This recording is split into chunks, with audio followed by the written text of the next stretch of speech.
Hey there and welcome back. This is Chapter 12, and Chapter 12 is all about space.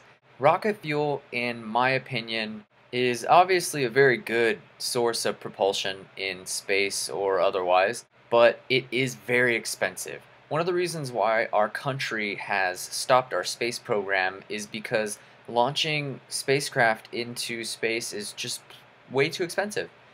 Way too expensive. If you look at all the fuel that's used at a launch site, those huge, I think they're like reddish tanks that just drop off the side, and then the booster tanks that drop off the sides, those are about the same size as the shuttle, larger than the shuttle itself. That's how much fuel it takes to get one of those rockets into the air to escape the pull of gravity and to escape our atmosphere. We already have a system that's kind of conceptually designed to go around something like that.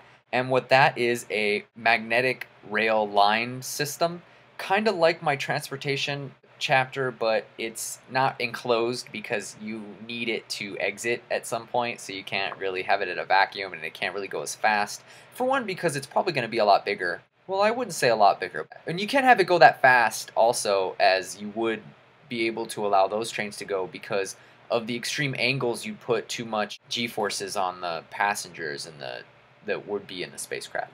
So what you can do is take advantage of natural types of structures like mountains and build these rail systems on the side of them so that what you can do is if you need the angle to be less extreme, you can cut into the earth down here, or you can cut into the side of the mountain to make them go up at a less extreme angle, whatever you need to do. This would basically cut down a lot of the costs of launching things into space because you could have basically a railgun shooting things into space. You could have several of these all over the place at different angles or whatever you need to have them at. What it would do is I'd say reduce something like 95% of the fuel required to exit our atmosphere, because most of the momentum and everything that you would build up at this point would only need a slight amount of assistance by jet propulsion, rocket fuel that you would use normally. So there's that. And what you're thinking probably now is, what we would use if we already have the rockets in space to move them around at that point? And the answer to that question is something that is my design. The other one wasn't. This one is. And that is a solar-powered space gate system. And this is basically a circular gate, and these rings end up having more and more and more rings where they end up with a tube. Not completely enclosed, obviously, but it's in space. It's already at a vacuum. It doesn't really need to be enclosed. Also, these things are movable, and they're connected. These little plates all make up this individual ring right here, and the reason for that is so that they can actually end up collapsing, and since the whole ring itself can collapse, they can end up being self-seating. So what that means is this ring and this whole tube can collapse like this and then be sent through another one. So you can actually set up an entire gate system throughout our solar system and hopefully our galaxy that can use this type of transportation in between planets and use solar power so that we don't have to use, I wouldn't say any, because you still need to land and you obviously maneuver and stuff like that. Basically how these would work is this is a blown up panel side view. This is a blown up panel if you take it out like this and turn it flat. And this is a side view of the inside. This is just basically the windings of to make the magnetic propulsion. And these are the capacitor banks and stuff to store up the energy and whatnot. And this is another drawing of that same gate, but a different view. This is actually a view of the solar panels themselves and how they can radiate out of the central structure. And there obviously only be really one set of this solar array because, and it would basically look like this. And this is basically just to show what all the rings would look like connected and how the solar panels can move, the different angles and whatever they can move to just to face the direction of the sun or wherever, whatever star it is that they're close to at that time to absorb their power, store it up, and then use it to launch out one of our spacecrafts. Now, I'm sure a lot of you are thinking, okay, well, self-seating, that's great, and solar power, that's great, but how is it that we're going to get these things to actually stay in the places that we put them? And that is a very, very valid question, and basically we're not really going to be able to do that 100%. They're going to have to move around a little bit, and that's just because it's space. We can't anchor them down to anything. That's just how it works. And how that ends up happening is when you launch something from one planet through a gate to another planet, possibly through another gate, whatever you want to do, it ends up creating a force going in the opposite direction. So eventually that would basically crash back down into the planet that you launched it out of, right?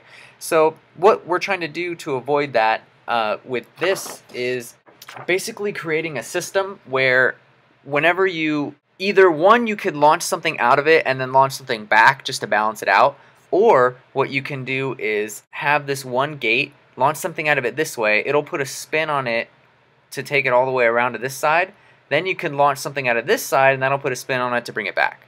So you can do it those one of two ways, basically just counteracting the force and setting it back where it should be, or putting it on a course where you can put it back on a course to put it back on a course, and yeah.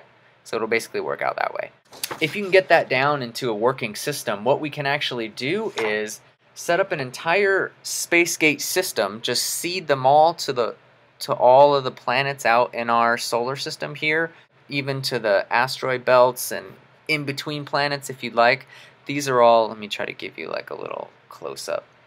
These are the planets and little representation of the space gate system in between them. I don't think you probably wouldn't need quite so many, especially for, and obviously the scale on this isn't correct at all, but this is basically what you'd end up being able to do, hopefully, with this system. And this, apart from maneuvering thrusters or landing thrusters, this is all 100% solar power, hopefully, is what we can achieve with this.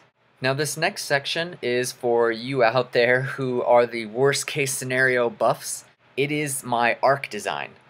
And the Ark is, yes, similar to Noah's Ark in that in the event of a massive flood, a crippling disease, or some sort of asteroid hitting our planet, this Ark would house living and archival genetic samples of all living species currently on the planet today, and hopefully maybe re-engineering some that came back from the past, but hopefully avoiding a Jurassic Park situation, seeing as how it's an Ark built in space, and as far as I know, dinosaurs can't survive in space. So basically what it would do is be this ringed structure around a central tube.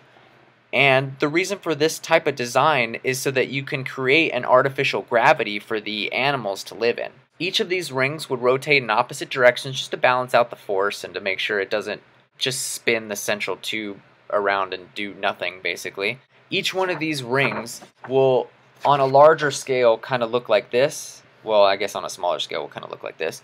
And they would each have different levels. And since they're spinning outward, the centripetal force would end up making gravity push out this way, so animals and plants can grow all around here on this ring. Obviously you need to let in light and use solar power to power the plants and all that other stuff in the rings, and you can have a different environment for each level of the rings. Like this is trees and birds and whatnot, this is the ocean level with fish, and you can have freshwater, saltwater, anything like that. You can have a desert level, you can have a jungle level, whatever it is.